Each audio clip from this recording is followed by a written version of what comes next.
Fala, investidores, sejam muito bem-vindos ao canal Planilheiro Investidor. Eu sou Adriano Costa e nesse vídeo nós vamos falar do relatório gerencial de junho de 2023 que acabou de sair aí do HCTR11, é o Hectare, Fundo de Investimento Imobiliário, Fundo de Crédito. Então fique conosco para você saber as novidades aí no HCTR11, o que a gestão está fazendo aí no fundo, tá? E se você gosta então desse tipo de assunto, se inscreva no canal. Ajuda a gente aí, ative as notificações e deixa o seu like. É tudo de graça, mas você ajuda muito mesmo a gente aí a disseminar essas informações pelo YouTube também. E também o relatório gerencial, vou deixar na descrição do vídeo, assim como o nosso link do grupo do Telegram para você entrar lá no grupo, né, conversar também com outros investidores, comigo também. Vamos lá então, HCTR11, fundo de CRI, fundo que investe preponderantemente em certificados de recebíveis imobiliários, é um fundo classificado como um fundo high yield, tá? High yield ao extremo, inclusive, né? Na época de 2020 ali, 2021, teve proventos espetaculares, pagou muitos proventos altíssimos, acima de 2% nesse período, tá? Foi um período realmente que o fundo teve distribuições ali espetaculares, mas, né, a gente vai ver aqui que muitas das vezes né, como a alta da Selic tem prejudicado o fundo, o setor imobiliário, principalmente esses fundos mais high yield, onde as taxas ali cobradas aos tomadores de crédito são muito altas e numa situação de juros altos elas acabam tendo dificuldade, tem esses riscos de inadimplência, né? Dificuldade de crédito, de equacionar as dívidas, e é o que o fundo está sofrendo hoje, pagando um dos menores proventos aí dos fundos de CRI. Bom, a gente verifica aqui algumas informações. O fundo tem desde setembro de 2018, então o fundo aí que está partindo para o seu 5º ano de mercado, prazo de duração indeterminado. Quem gera é Hectare Capital, né? Quem administra é a Vortex e a taxa de administração 0,21% sobre o patrimônio líquido a mercado, 0,99 sobre também o PL a mercado e mais 10% de previsão de taxa de performance daquilo que exceder 100% do CDI. Bom, mais para baixo a gente vai ver algumas outras informações do fundo, mas aqui do lado também tem. O patrimônio líquido do fundo hoje está em 2,4 bilhões de reais. Patrimônio líquido nos últimos 12 meses está em uma média de 2,6 bilhões. Né? Essas variações, principalmente dos ativos que compõem a carteira do fundo, né? Teve uma desvalorização aí nos últimos 12 meses. E o valor de mercado, o valor da cota a mercado, 58,62. Né? Então, muitas das vezes o mercado precifica, né? Além do risco, né? Todas essas questões de risco, os proventos também têm uma diferença ali quando vai se adquirir a cota, né? Muitos veem só os proventos, mas se fossem olhar também o risco que o fundo tem em relação aos seus papéis, de repente o valor seria até menor. Bom, número de cotistas atuais, 209 mil cotistas, tá? Eu não sou cotista do fundo, fui lá em 2020 e 2021, saí do fundo numa época que ainda estava R$ 155 de valor de mercado.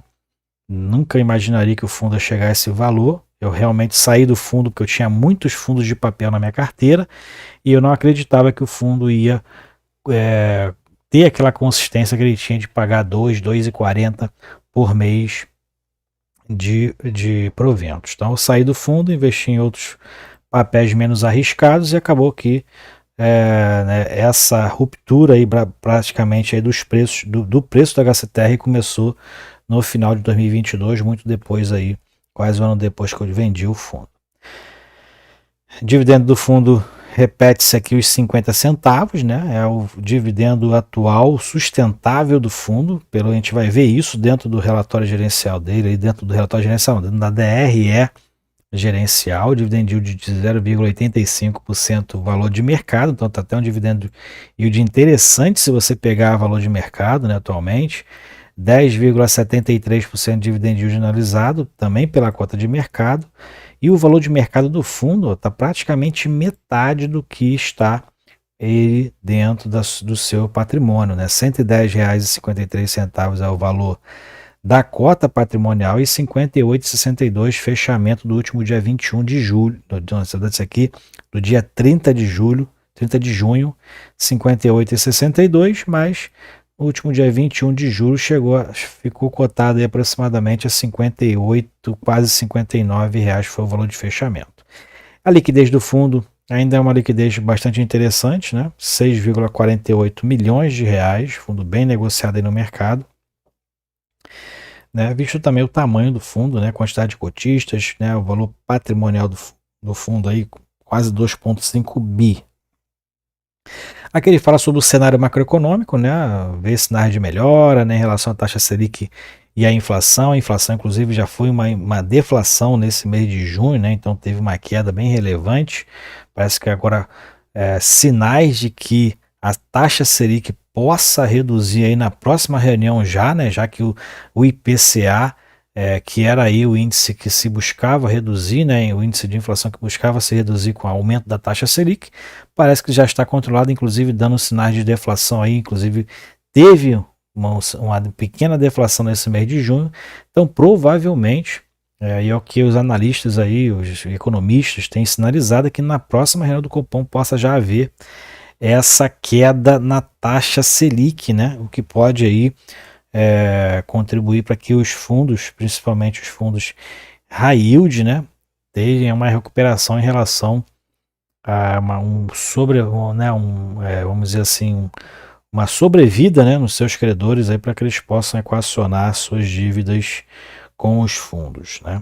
Então tem aí uma expectativa de recuperação desses créditos, né, principalmente que tem afetado o mercado imobiliário. Bom, mais para baixo aqui a gente fala sobre essas dificuldades, né, de financiamento, de financiar e refinanciar as operações que a gente vê nos ativos dos CRIs, né? Muitos, inclusive, ativos do HCTR está ali em negociação, outros como o chamado waiver, né? Waiver, que é jogar parcelas para frente, né? Parcelas que não sejam desembolsadas ali no período estabelecido, mas que elas sejam jogadas mais para frente, claro, com as correções que tem que ter. E a gente tem visto muito essas operações aí em alguns ativos. Aqui é o que a gente verifica que o que o HCTR muitas das vezes usa como ainda fator favorável, né? Pegando aquela parte onde o HCTR distribui proventos espetaculares, como eu falei, ele ainda é um dos fundos que distribuiu desde o seu início lá, né? Desde o seu início, comparando com outros fundos de CRI no mesmo período, é um dos fundos que mais distribuiu dividendos no período de existência do HCTR11 comparado com os outros pares aí seus de mercado. E dentro das reestruturações, ele verifica aqui que dentro do cenário macroeconômico, né, esse valor, o valor do dinheiro, o crédito imobiliário aí, qualquer tipo de crédito pessoal imobiliário, seja ele qual for, está caro por conta da taxa Selic, né? E aí isso gera um risco maior de inadimplência, reduz as vendas aí dos projetos que inclusive os CRIs aí né, por conta que os CRIs iniciaram, né? Então tem essa dificuldade nas vendas pelo encarecimento do crédito. Isso faz com que o caixa dos CRIs, né, das empresas ali que tomaram crédito, acaba sendo prejudicadas e também os distratos que acabam tendo no decorrer dos pagamentos daqueles que adquirem as unidades, né? Então isso tudo tem prejudicado aí bastante o mercado imobiliário. Bom, não vou ler tudo aqui, você pode baixar o relatório, a gente vai para DRE contábil e a DRE de caixa, o fluxo de caixa do fundo. Então o fundo tem tido lucro contábil, como a gente verifica aqui, o lucro contábil em junho foi de R$ 1,02 por cota, foi de 22 milhões do resultado contábil, mais de 22 milhões, teve uma redução em relação ao mês de maio. Mês de abril teve aqui um prejuízo, mas foi por conta que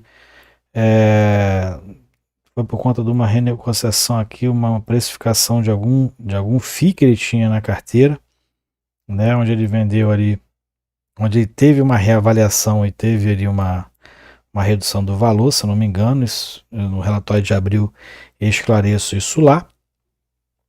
E dentro do seu resultado de caixa, né, que é o que importa para a distribuição, o fundo teve um resultado ali de 48 centavos por cota no mês de junho, distribuiu 50, então distribuiu ainda um pouquinho aqui de resultado, de caixa, né, do caixa do fundo. Né, a gente verifica que teve 34 centavos também, distribuiu o caixa do fundo aqui no mês de junho, de maio, mas no mês de abril teve um valor mais alto, então que compensou praticamente. Ainda sobrou um pouquinho, né, do que foi distribuído aqui mais para frente. Então o fundo tem tido esses resultados aí bem voláteis, né, como a gente verifica aqui, né, e tem mantido os 50 centavos de distribuição aqui linearizada, que é o que, ao meu ver, é o que é sustentável atualmente dentro da distribuição do fundo. Ele tem distribuído 50 centavos desde março, como a gente verifica aqui, né, teve essa redução e mantém-se esse patamar, que ainda é um bom provento em relação ao valor de mercado, que dá mais de 0,85% de dividend yield. Né? E dentro da carteira a gente verifica não teve muitas alterações, né? Então são 81% são CRIs, 18% são FIIs, né, dentro da carteira. Dentro da senioridade ou da classe dos CRIs, a maioria são cotas sênior, seguido de cota subordinada. Então dentro do risco até o fundo tem ali bastante cotas ali com preferência na distribuição do fluxo financeiro do CRI. E dentro do indexador, 0,90%, que pode inclusive reduzir a receita do fundo aí nos próximos 2 meses por conta da deflação que teve aí no mês de junho. Dentro da faixa de obra a gente verifica que muitas já estão inclusive terminadas, 88%. E dentro da faixa de vendas o fundo está com 67% aí dos CRIs, né? Dentro dos seus projetos, 100% vendidos, 67% dos CRIs. Dentro do segmento aqui, a maioria são multipropriedades e setor hoteleiro, né? Então, mais pulverizado, mas aqui eu considerava esse daqui como corporativo, né? Já que são grandes empresas, né? Mas não tenho certeza se esse é classificado como corporativo.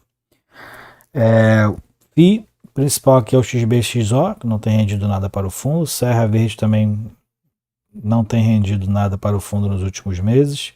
O que tem tido praticamente aqui proventos para o fundo é o HCHG, é o único que tem rendido proventos para o fundo. O restante aí são fundos que não tem gerado resultados para o fundo, né, de distribuição de provento, né, mas o Serra Verde teve uma valorização ali patrimonial muito grande para o fundo. Se ele vender hoje, ele vende com um ganho de capital até bem interessante. Aqui é o portfólio do fundo, então a gente verifica que dentro aqui da legenda, né, o verdinho com um tiquezinho aqui branco é o adimplente, então sem problemas. Então a gente verifica que na primeira página, onde estão os com maiores participações no PL, deixa eu ver se a classificação é essa aqui. Bom, aqui não está classificado por percentual de participação no PL, como a gente verifica nessa coluna aqui, né, não está com essa percentual de participação aqui na ordem, tá? Mas a gente verifica aqui que alguns, né, estão adimplentes aqui, poucos aqui são verdes, né, a maioria são amarelos, que estão em negociação. Outros estão adimplentes, mas em waiver, que a gente viu lá em cima, esticando as parcelas que estão contratualmente ali, né, dentro do contrato, esticando elas mais para frente. Então é um verde sem o tiquezinho. Então a gente verifica que também tem algumas aqui nessa página. Na página seguinte tem mais verdinho com tiquezinho, tá vendo? Tem mais verdinho aqui com um tique, então a maioria está adimplente. Dentro dos corporativos, onde a maioria daquele grupo lá, do JR de Gramado, o GPK, né? O GPK, inclusive, aqui tá amarelinho, né? Então tá em negociação. Tá vencimento antecipado, né? Inclusive a maioria deles iam ter esse vencimento antecipado. Vamos ver se vai ocorrer também no HCTR 11, no DEVA 11 era essa previsão.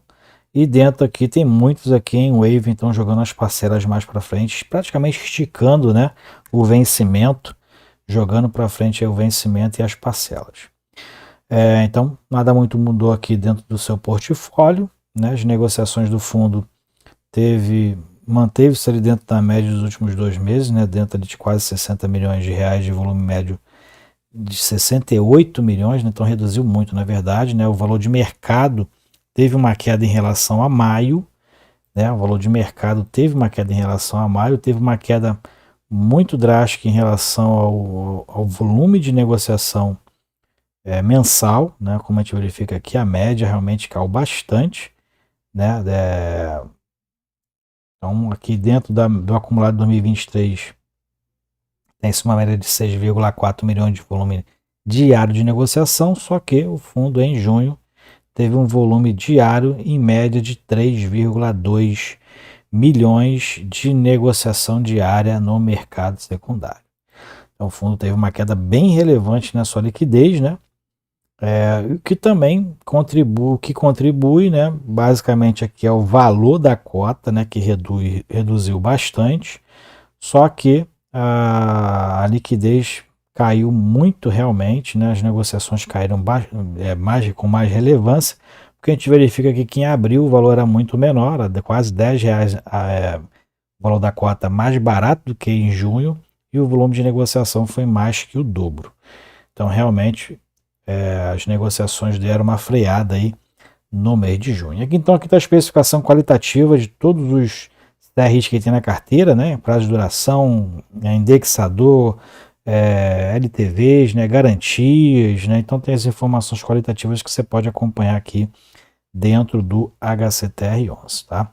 E esse aqui, algumas terminologias, algumas explicações que o fundo tece aqui para os investidores, como é que se faz os cálculos, né? Como é que são o porquê das terminologias, para você ficar um pouquinho mais familiarizado com os termos do relatório, ok? Então é isso aí, relatório gerencial de junho do HCTR11, na minha opinião nada mudou, né? Só a liquidez no mercado que reduziu praticamente pela metade, mas dentro ali da expectativa de distribuição, acho que vai permanecer nesses 50 centavos aí, se tudo ocorrer, mas a gente tem aí uma deflação, né, nos próximos 2 meses, que vai impactar aí praticamente a receita de correção monetária dos CRIs, né? Vamos ver qual vai ser o impacto aí nos CRIs do HCTR11 no próximo relatório, ok? Então se você gostou do vídeo, deixe o seu like, se inscreva no canal, até o próximo vídeo, tchau, tchau.